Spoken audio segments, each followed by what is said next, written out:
mind sharing the screen? You're also just talking to the presentation, but you have to remember everybody can see you. Okay, sounds good. Sounds good. All right, so thank you, Ryan, for the introduction. My name is Jason.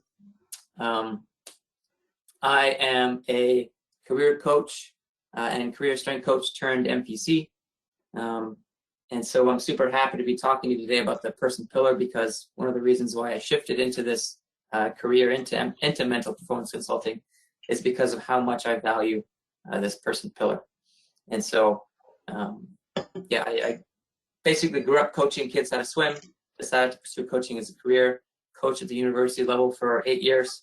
I went back to school, did mental, sports psychology in university again. And then, here we are a couple years later, and now working with a couple of NSOs and with the Canoe Kayak Ontario Sprint Context. And so, what are we going to do today? I like to outline clear objectives with what we do. That way we're on the same page. And so what I want to do today is highlight the ideas and the benefits of a person-centered approach. I would like to also facilitate reflection for the participants on call today. And so I'm very much we'll say an active lecturer. And that's kind of highlighted there in the third bullet as well, where I don't like to just talk to people, I like to engage. And that really is one of the ways that's going to fast track and catalyze all of our learning together. And then finally, discuss action steps for clubs and coaches. So what can you actually take away and start doing, right after the call? The topics are going to include self-actualization and humanism, so a little bit of theory, very briefly, the person pillars and the coaching themselves. So we're going to talk about the pillars. It is going to have kind of a salesy edge to it to hopefully get everyone to buy in. And then we're going to talk about Humanism Applied, so what we can actually do. And then finally, again, this idea of learner-centered.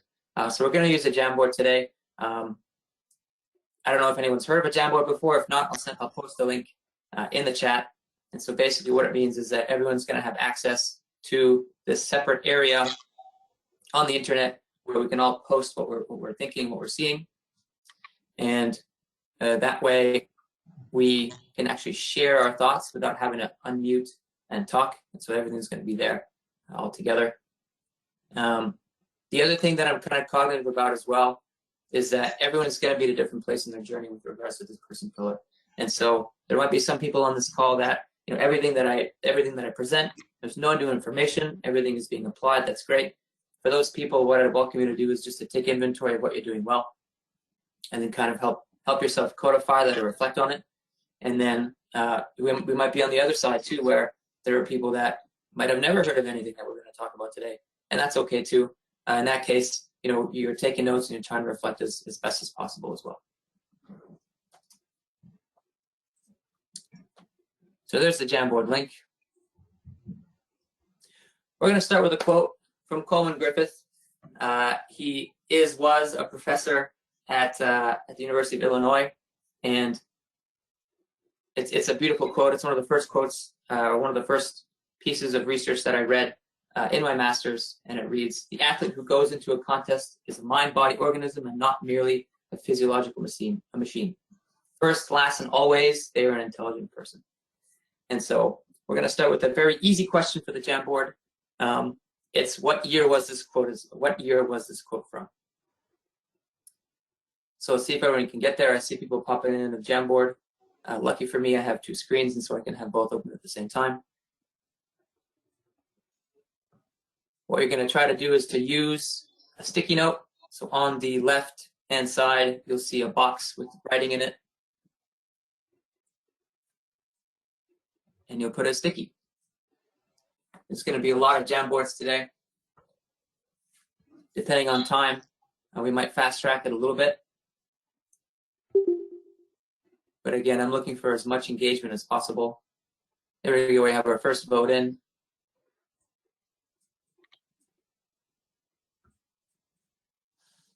We're looking to make a new sticky.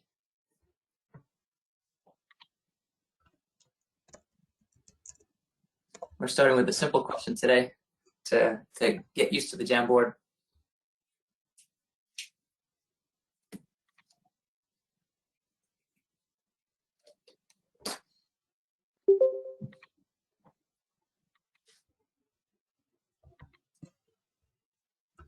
we have 2 answers in so far. There we go. We got 3. A wide range of dates. 1917.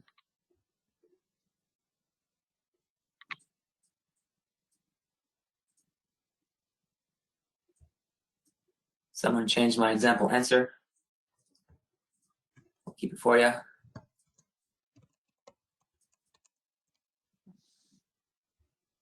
Ah, yes, the Jamboard app. That's fair.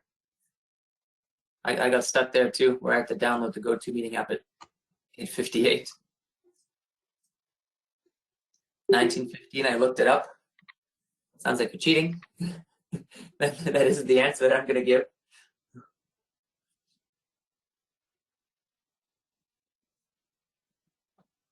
I'm on an iPad and can't seem to use the Jamboard. That's okay. So if that's the case in terms of not being able to use the Jamboard, what you can do is just post your answers to the chat. The advantage of using a Jamboard is that it's anonymous. And so what you can do for the chat itself is you can send a message just directly to me if you don't want to share it and have your name on it. All right, so the answer that I know of, and I guess the time in which the article that I read it from was published was 1925. And so the goal of having this question is that it's like, wow, it's almost been, or probably been over 100 years since Coleman Griffiths has had this idea. And so, you know, the idea of an athlete being a person first has been around for a very, very long time. And, you know, what we've seen over the past 100 years isn't necessarily an application of that theory. So there's a Jamboard. So moving into the person pillar. You know, prior to setting up the actual pillar in an applied way for, you know, our sporting contexts, I think it's important to understand 2 theories, one of which is this hierarchy of needs. And so it was Maslow that put it through. You know, in the early 20th century, throughout the mid 20th century, he put this together where, as humans, our goal, our objective is to self-actualize. So achieving our potential. And provided that all of these rungs were satisfied, then we begin to achieve actualization. And so, for example, if our physiological needs aren't met, so food, you know, sleep, then we're not going to be able to move up the chain. You know, if we don't have shelter, clothes, then we're not going to be able to, you know, figure out how to have higher self-esteem, because there's other things that are at play that are more important. And so this is the foundation of our person pillar, mixed in with this idea of humanism. And so humanism emphasizes looking at the person as a whole. This is a theory put through by Carl Rogers, again, early 20th century, and then through the mid and late 20th century, he refined his work. You know, the uniqueness of the individual, you know, their positive traits and behaviors, using their instincts to find wisdom, growth, healing, fulfillment within themselves is what we are looking for. He stipulated that there were 3 things that we needed for growth. 1, genuineness, so being open and self-disclosing, so we need to be there for the people that are around us. 2, acceptance, so this idea of unconditional positive regard. This is probably the most famous of the 3 in his system. And then 3, empathy, so being listened to and understood. So for us to be able to put ourselves in their shoes, try to understand what they're feeling.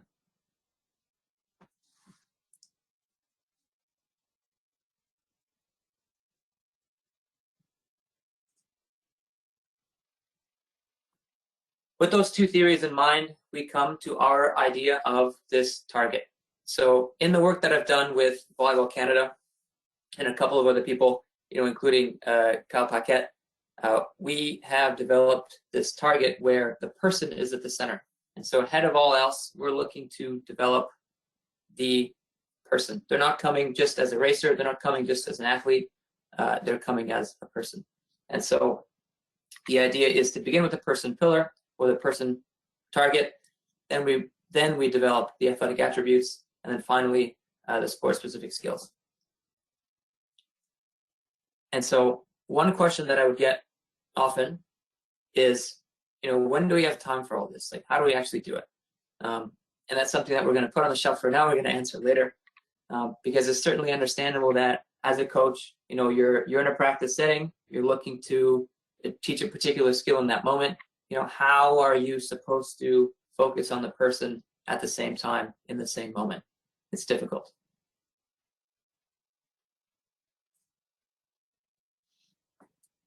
Going deeper into the person pillar, and all the pillars actually.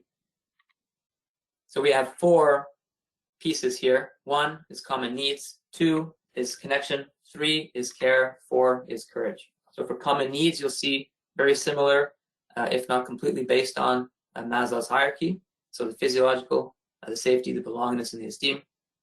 So again, this is what we're saying, hey, like if these things aren't present in the training environment or at home, or in the environment for the children, the teens, the athletes, then it's going to be very difficult to develop anything else. Secondly, we have this idea of connection. So we're looking for the athletes to connect to the present moment. So are they able to be present, understand what's going on around them, understand what they're feeling, sensing, how they're acting, what they're thinking. To themselves, more existentially. So we're saying, okay, am I understanding what my objectives are? Do I understand what I like, what I love? Do I understand what I don't like? Do I understand, what my values are? Do I understand what I stand for? And then finally, connection to others. So thinking of, okay, hey, can I understand that in other people? Am I able to identify what, my colleague or the person next to me on the start line is all about, what they value? Thirdly, this idea of care. And so now it's kind of this connection applied, where now you're taking action. So can I take care of myself? Do I have coping strategies that help with my well-being? Can I care for others? Am I able to support? If someone is in need, can I identify that?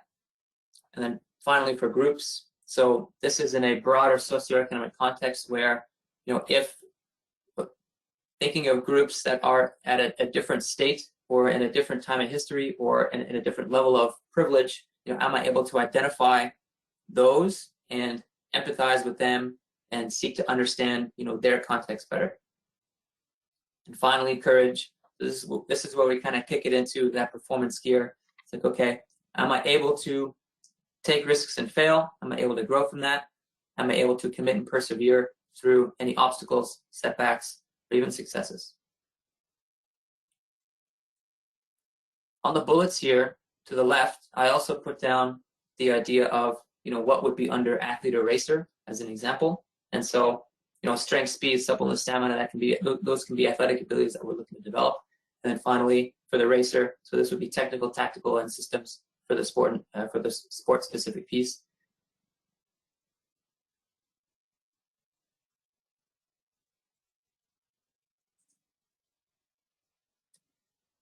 So, a couple of weeks ago, I went to a great talk.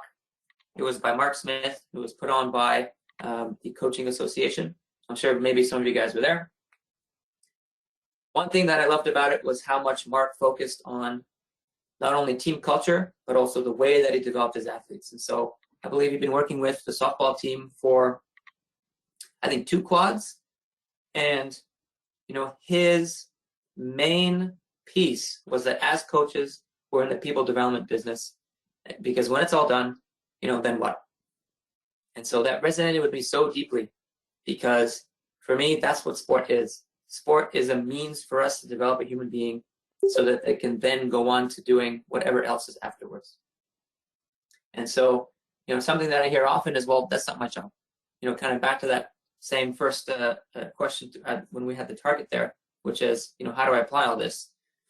I've heard coaches say, well, that's not what I'm supposed to be teaching these kids. Like, I'm supposed to be teaching these kids, X, Y, Z skill in this particular sport. Well, it's like, well, that kind of transcends the idea of a coach. And so my question to everybody is, so what's the purpose of our coaching?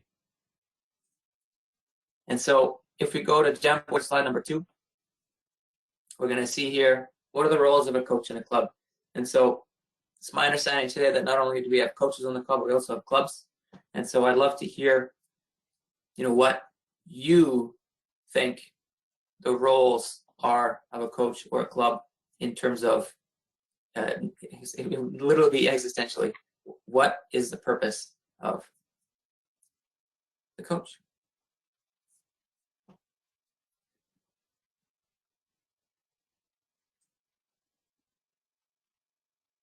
So let's go back to that Jamboard. We're going to be on slide number 2. There we go. First sentences are coming in.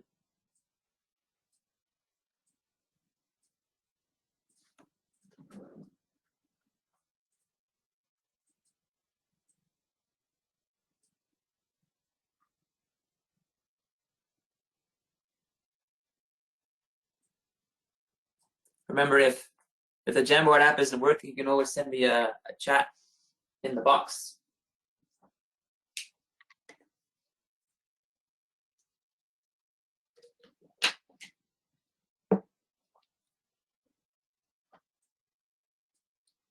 So we have develop program, develop athletes, bring people into the sport, support athletes to accomplish their goals. That works. Provide structure for learning. There we go. That one resonates with me for sure. When we talk about developing athletes, developing a program, if we can get more specific, that'd be great. Foster community for the athletes and everyone involved. Yep, that's a good one. Build confidence in athletes. There we go. That's linked to esteem. Provide a fun, safe, knowledgeable environment for the participants, to reach their goals. Yep. Be a mentor and role model. There we go. Lead by example. That's a big one.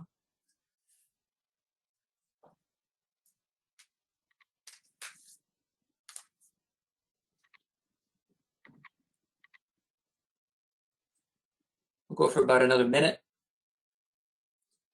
Jack of all trades, coach, psych, biomechanologist. Yeah, certainly at at the club level, when the style of support doesn't necessarily involve each of the specialists, you certainly have to be a jack of all trades. Athlete support development, teach self-esteem, teach how to be a good teammate. That works. Increase technical knowledge of the sport. There we go.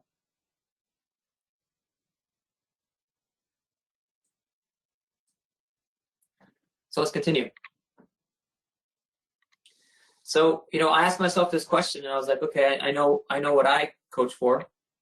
I know why I coach, and it was to help athletes to develop life skills to apply later on in life.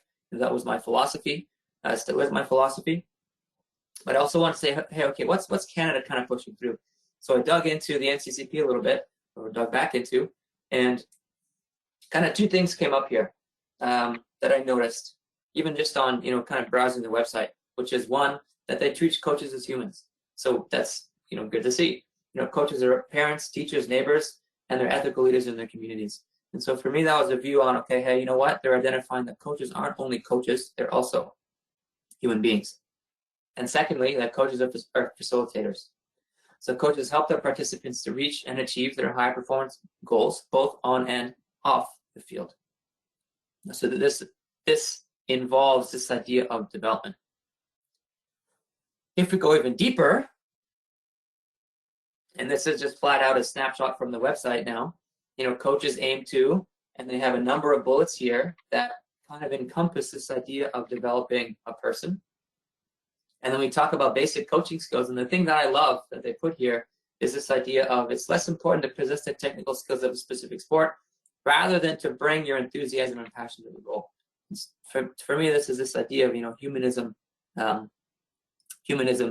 infused into coaching.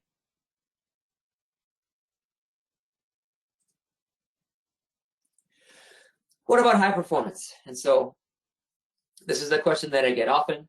How does this idea fit into high performance?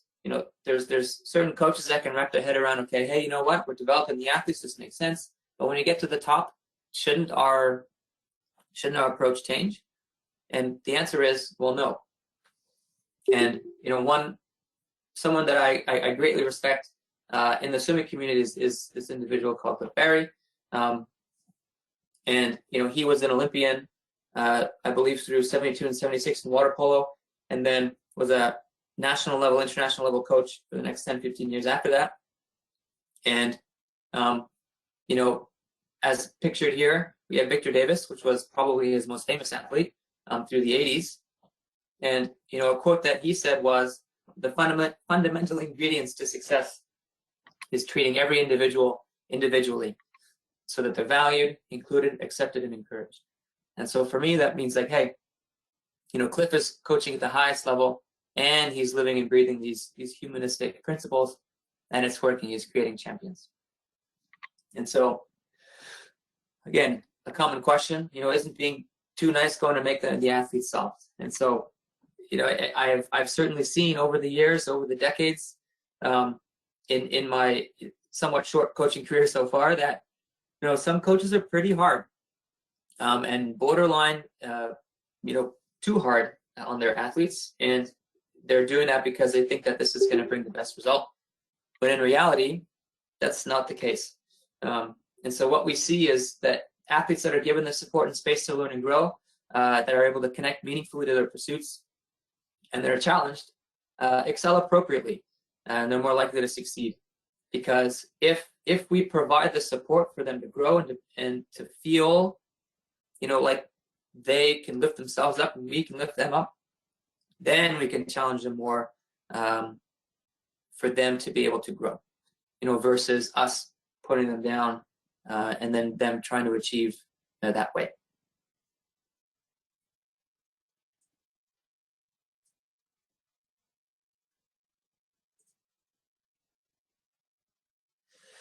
So, Jamboard question again. What is a person-centered strength in your program or club? So something that you do that you think would fit into this category. Now, it's kind of you know, when we answer the previous Jam, what is the role of a coach or club? A lot of you guys, or a lot of you, put something that might have fallen into this category. But what I'm looking for now is something more specific. So as specific as you can get in terms of a strength would be best. What is something that your program, you as a coach, or your club do well that's able to support the person as an athlete?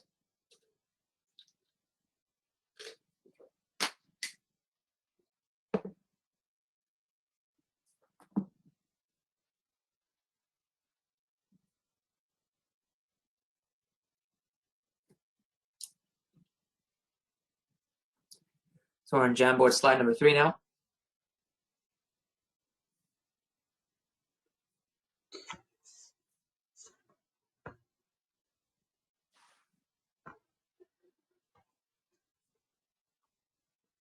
Jason, this is obviously a difficult one. I think there's probably a lot of things that clubs are doing well, but maybe we don't know how to highlight those effectively. So it maybe give an example or two to spark our. Sure.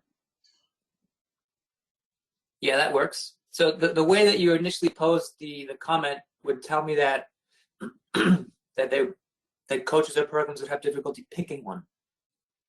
And so, yeah, it's also whichever strength you decide to highlight that's okay. It could be the one that's most meaningful to you. An example could be, you know, making sure that there's unstructured time for coaches and athletes to interact before and after practice. Another strength could be, you know, the coach having one-on-one meetings with the athletes to not only learn about them, but also learn about what they want to do, so what their goals are.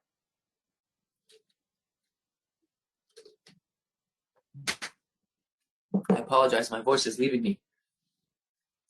Speaking so much on a Saturday morning doesn't seem to cooperate.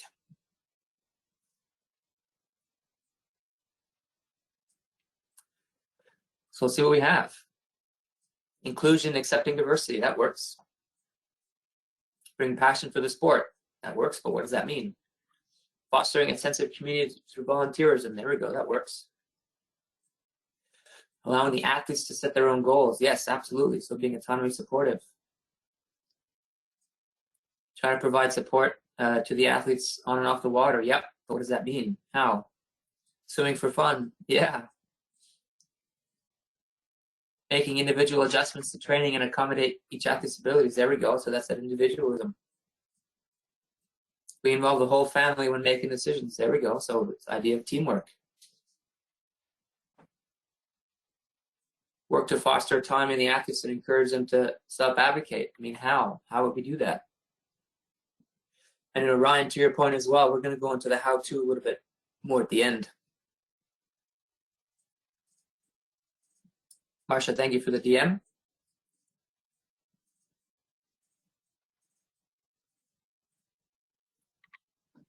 Developing this idea of genuine care, that works. All right, let's keep going.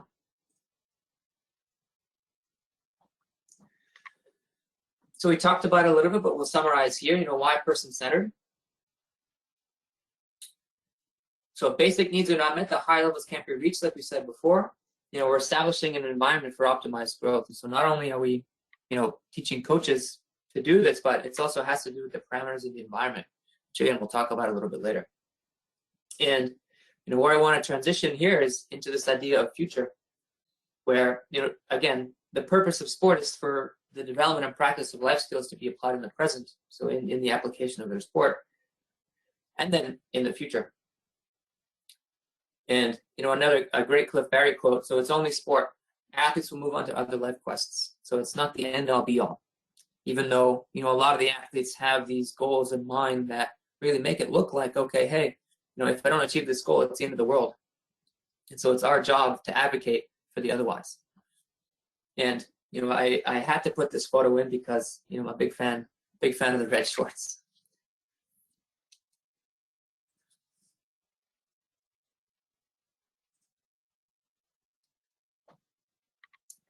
So I specifically use the word transition. You know, something else that clubs and coaches, from my experience, don't necessarily focus much on until it's probably too late, is this idea of a transitioning athlete. And so, you know, I put a quick blurb here of what would be a robust person pillar, or an athlete with a robust person pillar that is then transitioning out of sport. And, you know, the important here is at the end, where the athletes, like this, often transition well into other parts of life. They find successes in their career and they continue sport as an adult. You know, athletes like this, you know, they were taught to value the process. They were taught to plan, taught to value effort and towards achievement. And they were taught, you know, to value the journey itself as the most meaningful part rather than the result or the reward. The other thing that I think is important is this idea of being explicit with the transcendence of the skills that we learn. And so, you know, if we're in or if we're coaching kids and or adults, I remember what I would do with the university athletes is I would be like, hey, the skill that you're learning right now, this can directly be applied to, you know, your studying. This can directly be applied to what you're going to be doing in the future.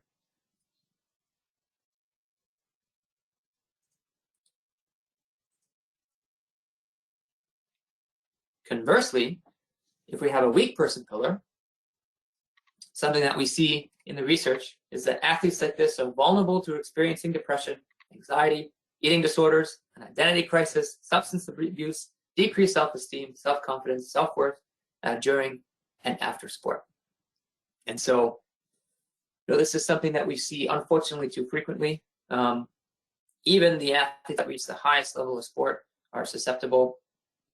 You know, this is why there's a big push right now to advocate for mental health and mental illness in sport in general. And, you know, it's getting a lot of press lately for sure. You know, there's a movie that came out, I think last year, called The Way to Gold. And it's a documentary on, you know, the way that athletes are taught to train, achieve, and then what happens after they transition. And so, you know, it's unfortunate. You know, a lot of the, well, I've seen it happen. A lot of the athletes that I've worked with in the past, you know, when they transition out, there's a longer period where they're kind of lost. They don't really know what to do. And so it's something that I would like to focus on more personally, and then I'm going to try to get clubs to focus on as well, is this idea of preparing athletes for transition.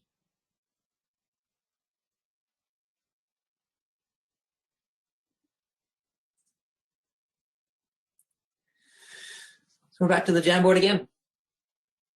So question, so for you as a coach or you as a club, what do you or the club do to help transitioning athletes?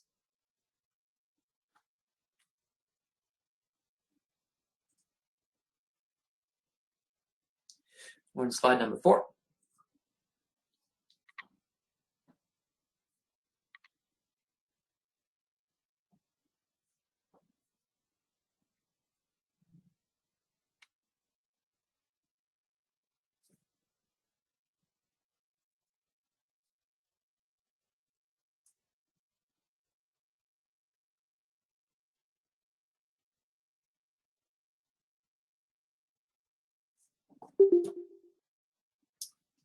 The first one's coming in.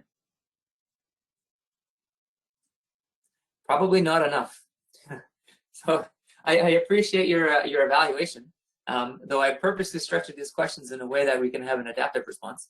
And so if there is anything you do, you can put that down. Offer opportunities to coach. Oh, absolutely. So that is also something that's near and dear to my heart. I swam varsity at McGill, and in my final year, I decided to pick up a part-time coaching job. I'd stopped coaching for a couple of years because I'd coached through my teens, and then I found that actually coaching completely changed the way that I was able to be an athlete. And so, I think coaching would be a wonderful thing to normalize for higher level athletes, because it does really change the way you perceive your own training and your own sport. It also provides this idea of continuity. So Sprinton's building out our next stage program. There we go.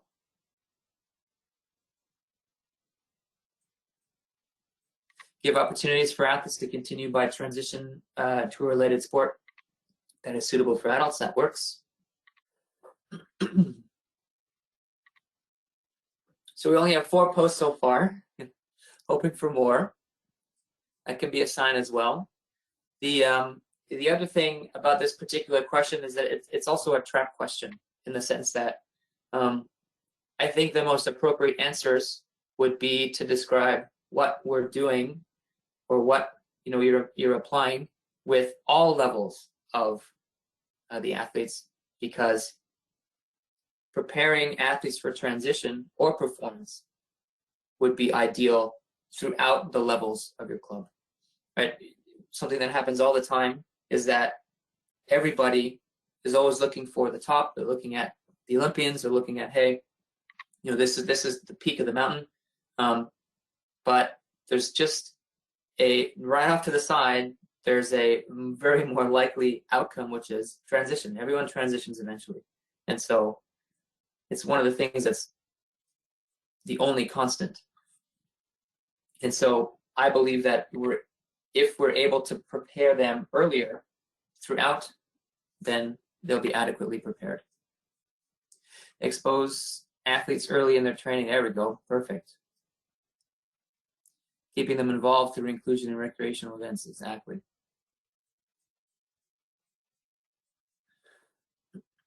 Focus on sport for life even in the early years. Bingo. There we go. The question, of course, now is how we do it. Right? I've still held back on the how so far. We're going to cover that in a couple minutes. All right, let's keep going. So, I said a couple minutes, I meant a couple seconds. Humanism applied. So be the reason someone smiles, be the reason someone feels loved and believes in the goodness in people. And so I think the reason that I chose to become a career coach is because of the connections that I made with the people that I was coaching. There was this rich human element to it where, I'd walk on the pool deck, we'd smile at each other, we'd joke. And, you know, they jump in the pool. And at that time, I was coaching my peers. You know, I was the same age as everybody else. And so, you know, the only way that I was able to get into a position where they would listen and they would trust me is to apply these humanistic principles. You know, if, you know, I've seen it tried and failed where other people will try to be authoritative or try to tell them what they know. And the reality is that other people aren't going to connect with that, right? Because they don't enjoy being talked down to or talked at, and they don't enjoy being told what to do. And so it makes a big difference when we change that approach. And so I've come up with 3, I guess, pieces here in terms of, you know, how we're looking to apply humanism. Number 1 is to be present. And so you'll see this is very similar, you know, to the 3 pillars of what we had for humanism with Carl Rogers. But we're looking to listen, we're looking to empathize, we're looking to accept. So listening means that you're going to sit in the pocket. We're going to look at them. We're not going to say anything. We're just listening. You might think of something that you want to say. It's not relevant. They're not done speaking. And it, of course, takes a ton of practice. Again, this idea of empathizing. So taking the time, the cognitive time, the mental energy to attempt to put yourself in their shoes, to try to see the world in that moment through their eyes. And that offers understanding. And then finally, acceptance. So again, this idea of unconditional positive regard, where, you know, an athlete might do something that you don't understand. A colleague, a friend, a family member might do something that you don't understand. But the reality is that you're not them, and you don't know, we don't know what's going on underneath the hood. We don't know what their day's been like. We don't know what their past experience has been like. And so that's the idea behind unconditional positive regard, where we simply don't know the circumstances. And so who are we to judge? Getting more applied here on bullet number 2, we're looking to be kind, be universally kind. And how do we do that? We do that through encouraging. So, you know, when we think about giving feedback to athletes, there's a number of ways we can give feedback. You know, we can be encouraging, we can be evaluative, we can be constructive, we can give no feedback. You know, the silent treatment is definitely something, you know, that I've experienced in the past, and that I'm sure everyone understands. And so I want to highlight this idea of being encouraging and this idea of highlighting strengths. So the whole concept around positive psychology, where if we bring the athletes up, they will succeed. If we bring the athletes up, they will hold themselves in higher regard.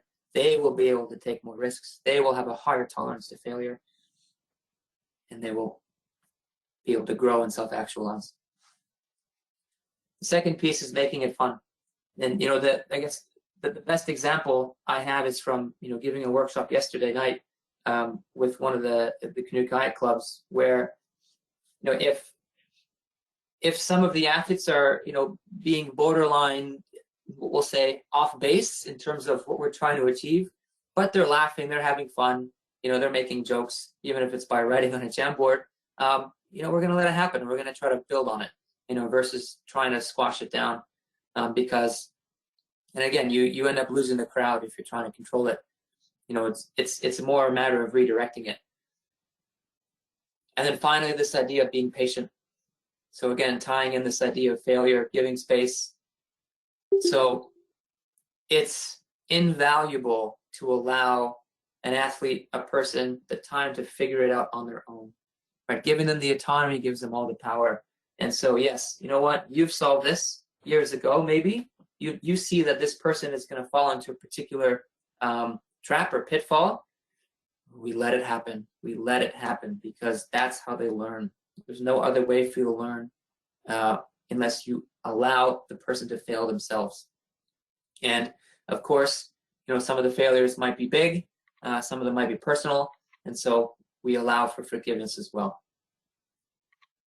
Something that I like to assume is that everyone intends well. You know, it coincides with this idea of unconditional positive regard.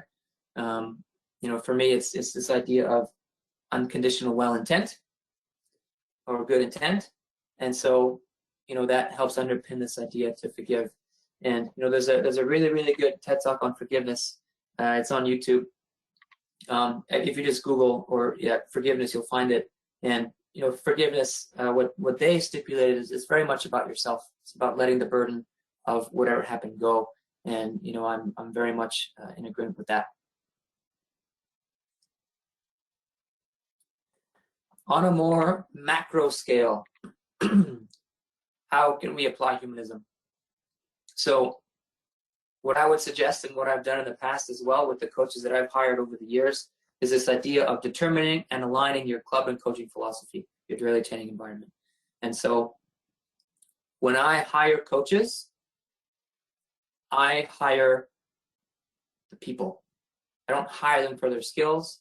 I hire them for who they are. I hire them for, what they value. I hire them for what their goal and objective is in having this job to begin with, so that we are aligned in the way that we can provide service. And that makes all the difference.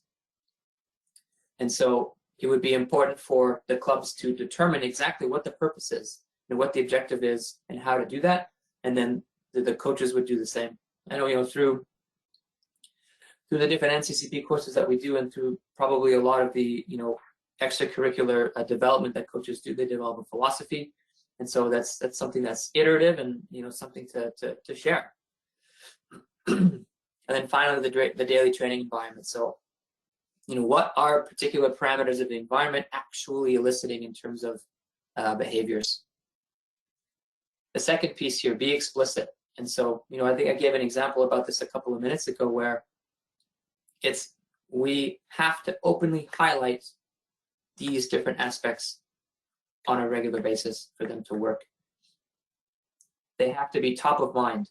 And so this ties back now to the idea that I raised earlier, where I said, hey, how do we actually apply all this together at the same time, doing that target?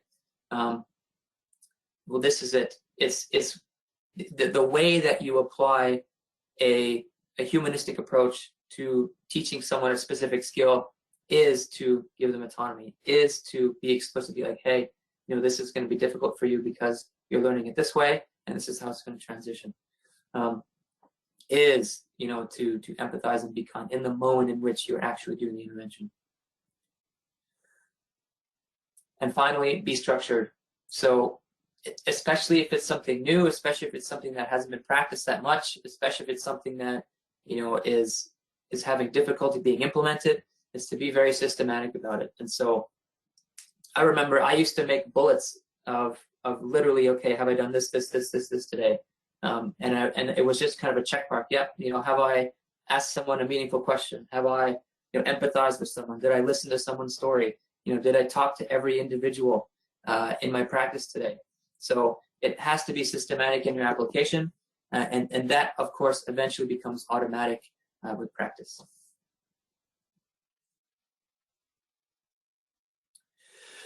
And so, moving on to the next Jamboard.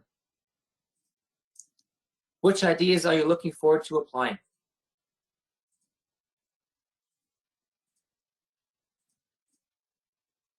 So we're coming to a close here. Which ideas are you looking forward to applying? We've introduced some conceptual pieces. We briefly talked about the different pillars. And we haven't gone into too much depth about it on purpose. That's going to come in a future document. But we talked about the theory. We sold it a little bit. We used some examples. We talked about some actionable steps into what you can actually do starting now. I would like to hear, what are you most looking forward to applying after the call?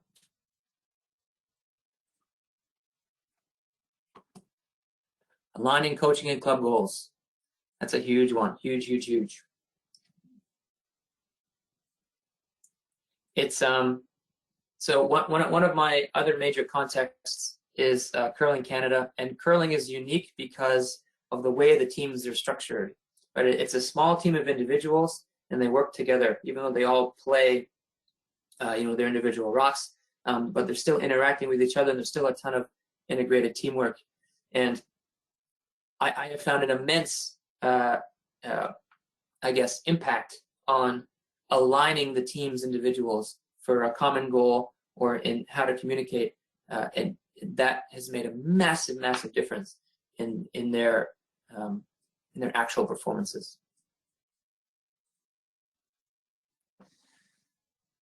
What was the YouTube video on forgiveness? I'll go find it. I'll post it in the chat here.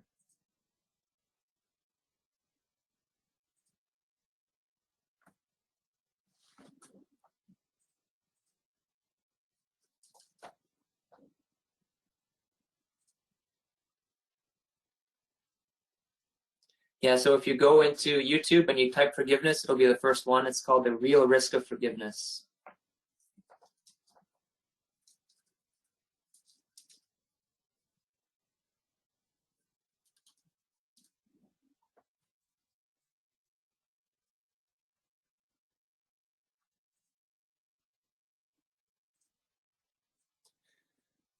Work on building an environment. Focus more on the person than their skills. And there's a caveat there too, right? It's not that you're looking to necessarily focus more. It's that you're looking to underpin at the same time. So as you teach the skill, you're also doing it in a way that focuses on the person. So I only have 3 jams there. I'm hoping for a few more.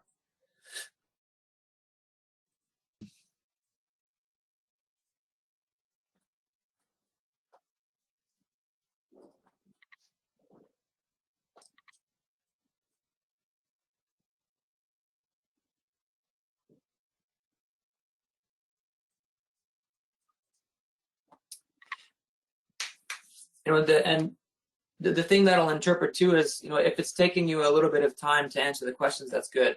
That means you're thinking about it, and so I appreciate that. Anyway, and nothing is stopping you from coming back to this a day later. You know, when you have an epiphany or you have a thought that pops in your head, you're like, oh man, I can answer that question now. You can come back and put your answer there. I'll leave the board open for a couple of days so you can keep contributing if you guys like.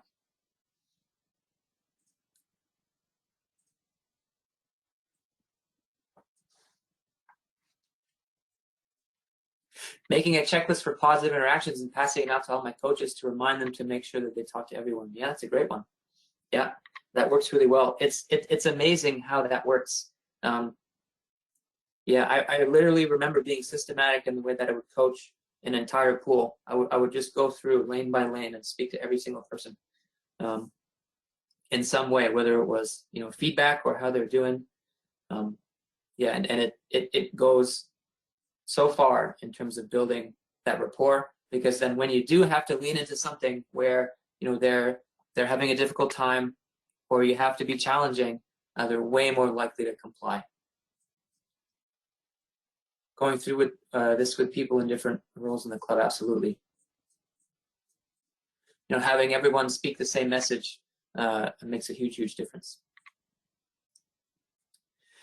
So the benefits.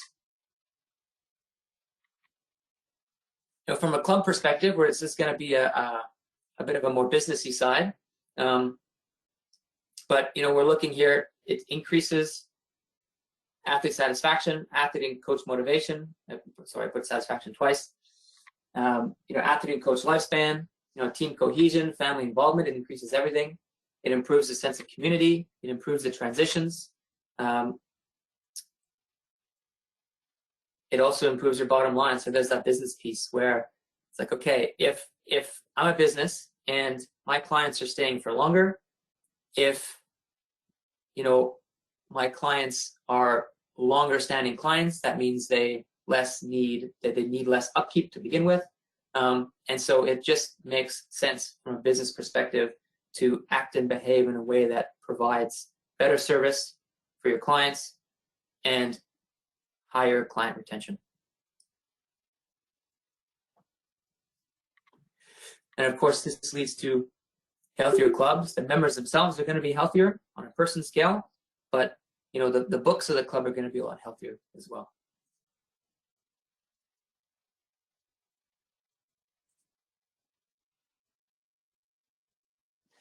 Final Cliff Barry quote: The quality of the person that emerges from your program is the result. No measurement of performance can outweigh that, nor should it interfere with that. And so this involves a paradigmatic shift in the way, from what I know, of how a lot of clubs operate, where it's not about the performance, it's not about the achievement, it's about the development. Because that way everybody succeeds. It's not about just reaching this particular goal, because if you don't reach it, then everything falls off. It's about the success and the development, so that they can continue to live fulfilling lives.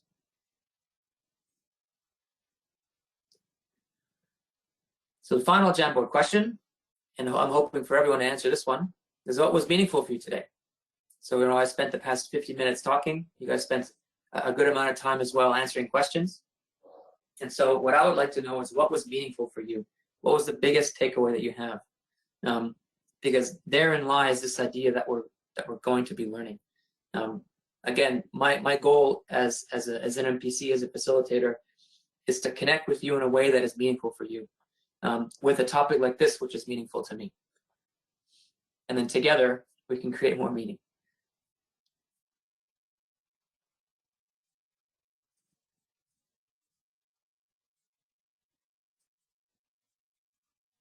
Focusing on kindness and empathy, absolutely. And this is something, this type of stuff is something that I did implicitly without really knowing throughout my coaching career. And then when I learned about it, I made it way more explicit, and it's completely catalyzed, these strengths to begin with. And so, again, if you're someone that you feel like you're doing these things really well, that's great, keep doing it. But challenge yourself to figure out how to be better. Challenge yourself to learn more and go deeper into it. And if this is something that's brand new to you, pick maybe one or two bullets and push those through. Try to figure out how to do that. Or what you can do too is, if you're in a particular situation in a training environment, just start to become more aware of what you're actually doing and how you're actually behaving, how you're actually structuring, your feedback, how you're actually giving space to athletes.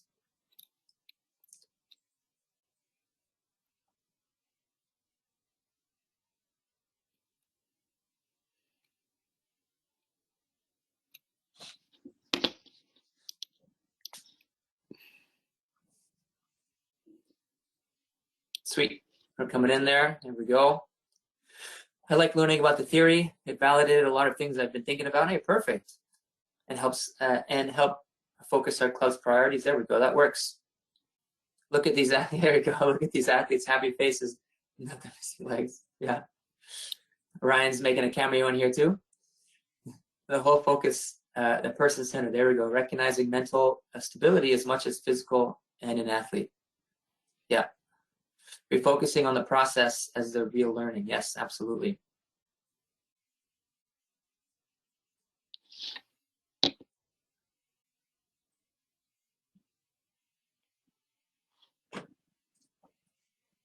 Again, my name is Jason. Thank you for having me. I'm very happy to share this idea with everybody. It is something that, again, is near and dear to my heart, because this is at the core of the way that I coach and the way that I now provide service. And so, thank you very much. Thank you so much, Jason. Great job. This is super important of how we want to move forward on that person-centered approach. I really like how you frame that, Jason. And hopefully we're able to outline the foundation of why that's important. And Jason did a tremendous job there. Where we want to move forward is then trying to provide those resources and tools and build off what Jason provided today. I thought a great one that I saw there is making sure a coach's philosophy is aligning with the club philosophy and the club objectives. And I think from an administrator sense, that's super important to us. So it's really building off understanding what the role of the coach is, and then how do clubs and organizations support that role, and how can they develop that role outside of just looking at the athlete. So from a person perspective. Thank you very much, Jason. As I said, Jason works with Sprint and as our mental performance consultant, but he'll also be building out this person pillar for us throughout the winter. So more to come. Sweet. Thanks again. Thank you. If do we have time for questions or no? Yeah, of course. Sweet. Let's rock and roll. Bring it on. It's my favorite part. Do we have any questions for Jason that we can ask now?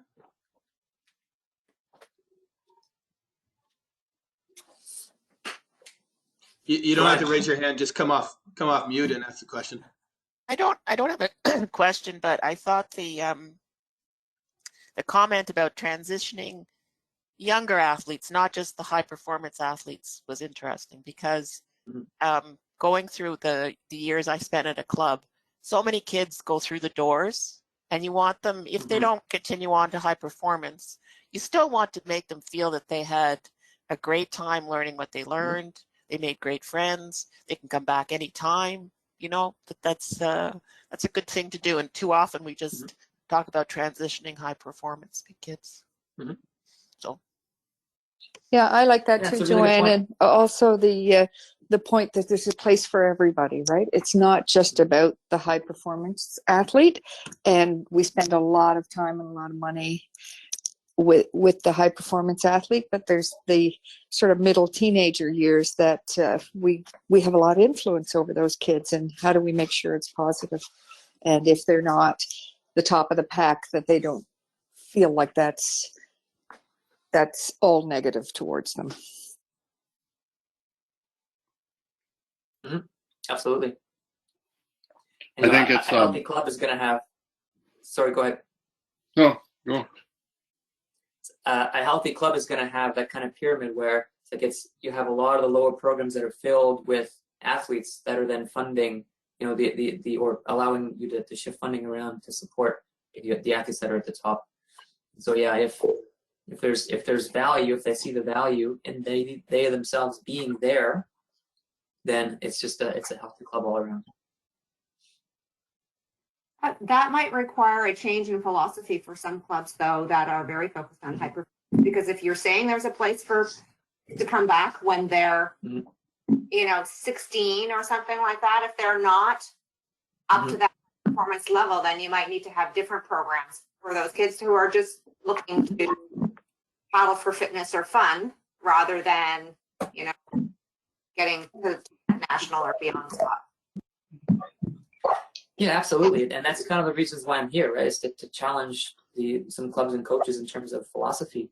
But again, if you look at the business of it, it just makes sense. If you have more clients and you offer more things, you're bringing in more revenue, and so you can support more. Hi, Jason. I have a question. Hey, Kim. Yeah, actually, Kim is my wife. My name is John Stoneman. We're both stepping down as board members of Canoe Kayak Ontario. I am a certified marathon coach. I've just gone through this process of safe sport training. The Coaching Association of Canada is promoting safe sport. I would say it's pushing it, including a document, the Universal Code of Conduct to Prevent and Address Maltreatment in Sport. Take your philosophy of humanism into account, and I assume that as a coach you've seen this. What are your thoughts on the document? I don't think it fits in with humanism at all, and in fact I find the document rather disturbing. Okay. Wondering what your thoughts are on that. Which parts do you find disturbing?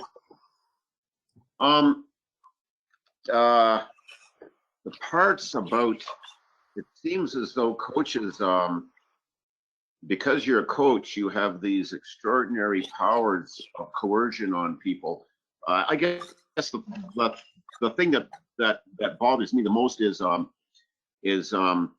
in our sport, at least, we're mostly adults, and that document is saying that a coach cannot date an athlete, and it doesn't matter if it's one of the coach's athletes or not. A coach is not allowed to have any kind of romantic connection with an athlete.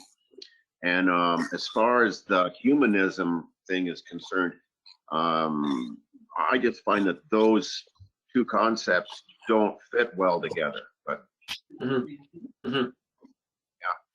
yeah, and I wanted to point out as well that that we do have some people who are in the canoe kayak sport in general who are married, and they would have gotten together because they were in the sport, because they met in the sport.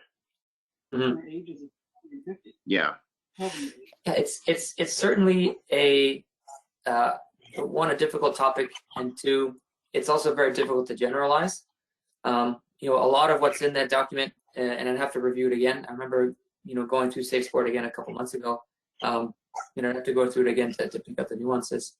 But a lot of what's in there is based on what's happened, and based on you know, athletes' experience. And so with that idea of Safe Sport, is we're trying to mitigate the risk of any kind of, you know, negative impact on the athletes. And so that includes, you know, taking a stance like, okay, hey, you know, you can't date an athlete because there is a power dynamic that exists. You know, and that's the stance that, you know, the coaching association takes. But it's interesting too to hear that you know, your interpretation of humanism is a little bit different than what they have.